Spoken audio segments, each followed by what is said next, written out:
Time. What is its significance, and how does it affect us in our everyday lives? Time is measured by motion. The revolutions of the earth mark days and years. The moon was created on the fourth day as a natural measure of time. It is a satellite of the earth. The Anglo-Saxon word month is derived from the Greek word moon. And from one new moon to new moon, our yearly calendar is divided into 12 parts of 29.5 to 30 days. That has a synchronous relationship between the menstrual cycle of an adult woman that takes 28 days, that starts around the time of the new moon, also known as a lunar rhythm. The sun was also created on the fourth day, and this planet Earth depends upon it and would die out very quickly if its rays didn't shine on the Earth and on the moon.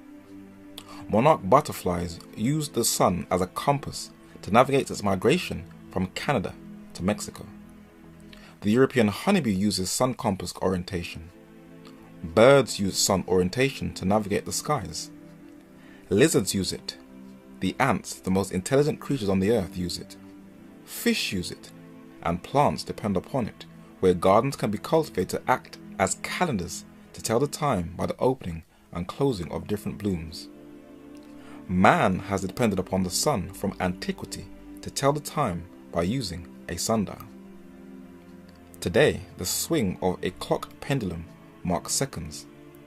But how do we measure time today? The Royal Observatory in Greenwich in London, England, plays a central role in measuring time, and people travel from all over the world just to stand on this one line, which has the names of all the countries from all over the world. What is the significance of this line?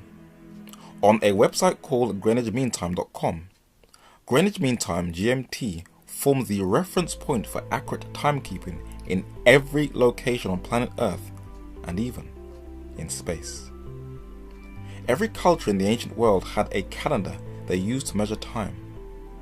The Aztecs of Central America in Mexico had two calendars they inherited from the Mayans, a religious one which had 260 days in a year and a solar one with 365 days in a year. The Muslim calendar is dated to AD 622, known as the Mohammedan era. It is different to pre-Islamic calendars, for the years are lunar, consisting of 12 lunar months of 29 to 30 days long, beginning with the new moon. The Chinese calendar reckoned their days, months and years by a sexagenary cycle formed from the combinations of 10 celestial stems and 12 terrestrial branches. It is dated to around the 27th century BC. The ancient Egyptian calendar comprised of 12 months or 30 days each, with 360 days, and the missing 5 days were added at the end under the name of days additional to the year. The heliacal rising of the star Sirius was the first day of the year. The Sumerian, Akkadian, Babylonian, and Assyrian calendar consists of 12 lunar months of 354 days in a year, or 29 to 30 days in a month, from one appearance of the lunar crescent to the next. The daily rising and setting of the sun provided a basic time unit of the Babylonian calendar day. The Babylonians dated according to the reign of the kings, and other nations measured time according to events. Every 4 years, athletes from all over the world train to take part in the Olympics.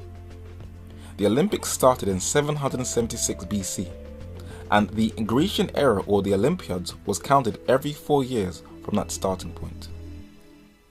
The Romans had a year numbering system used by ancient Roman historians known as AUC, an abbreviation of the Latin phrase meaning a year from the founding of the city of Rome that started in 753 BC. And historians are dependent upon the Greek astronomer Claudius Ptolemy, the celebrated Alexandrian mathematician, who recorded the names and the length of the reigns of all the successive Chaldean, Persian, Grecian, Egyptian, and Roman kings from BC 747 to AD 137, and computed the different eclipses during their reigns. Today, the majority of the world uses one set calendar known as the Gregorian calendar. But where did it originate from? This crater on the moon was named after the man who gave us the Gregorian calendar. He was a German mathematician, Bavarian-born Jesuit astronomer, Friar Christoph or Christopher Clavius, who changed the intercalation of leap years and dropping 10 days. The calendar was named after Pope Gregory XIII, after a meeting he had with the governments of the principal states of the Holy Roman Empire, who agreed to accept his alteration, and that is the calendar that is the most internationally widely used civil calendar, and all world standards use the Gregorian calendar to measure time. But this was the development of a previous calendar. I came, I saw, I conquered are the famous words of the Roman statesman Julius Caesar, who the month July is named after. He introduced the Julian calendar when he brought the civil calendar into line with the astronomical year, for the previous Roman calendar had become so seriously out of step with the seasons that the calendar equinox had become separated from the astronomical equinox by 3 months. But what about the Jewish calendar? In Aldgate in the city of London is the oldest synagogue in the United Kingdom called Bevis Marks Synagogue. It was built in 1701, and as you walk into its inner court it has an inscription on it, AM, an abbreviation of Anno Mundi, year after creation. It is a calendar error based on the biblical accounts of the creation of the world and subsequent history. But how were the Jews able to deal with the solar calendar and the lunar calendar? A man who was born into the London Jewish community was Fred C. Gilbert. He later migrated to the United States of America and amazingly converted to Christ. He showed that the Jewish people arranged their calendar that the 12th month, that is the month Adar, is periodically repeated, and this repetition of Adar is called Wee Adar over again. By this calendar arrangement, the solar and lunar months are harmonized. But Gilbert knew that the Hebrew calendar was the only one suitable for calculating prophetic time, and he continued a trend of prophetic thought that was rooted in his homeland, Britain. He said that according to scriptural reckoning of time, there were 360 days in the Bible year. 30 days equaled a Bible month. Satan persecuted the church for a time, times, and half a time, 40 and 2 months, for 1260 days. These days are year days. Each day stood for a year. Irish-born Brit Henry Grant Guinness the previous century said, "The time, times and a half, the 42 months and the 1260 days, a day in the enacted prophetic type, represented a year in the subsequent history." The century before, Bishop Thomas Newton said in the 1700s, "The ancient Jewish year consisted of 12 months, and each month of 30 days, a time and times and a half a time, as equivalent to 40 and 2 months, or 1263 days.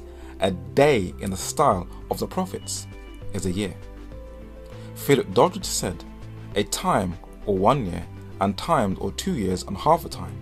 42 months, that is 1260 prophetic days or years." Scientist and mathematician Sir Isaac Newton said, "For a time, times and a half a time, or 3 times and a half, that is for 1260 solar years, reckoning a time of a calendar of 360 days, and a day for a solar year." Scottish minister Robert Fleming said the 3 grand apocalyptic numbers of 1260 days, 42 months, and time, times and a half are not only synchronical, but must be interpreted prophetically so as years must be understood by days.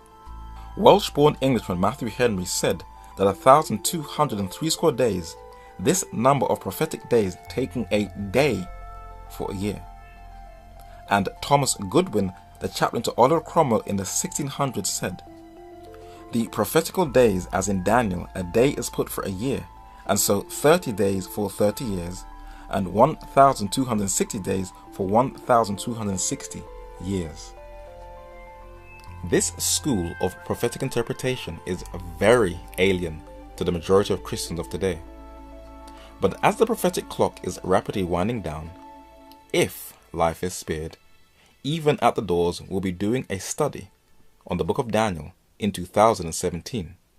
Stay tuned for further updates.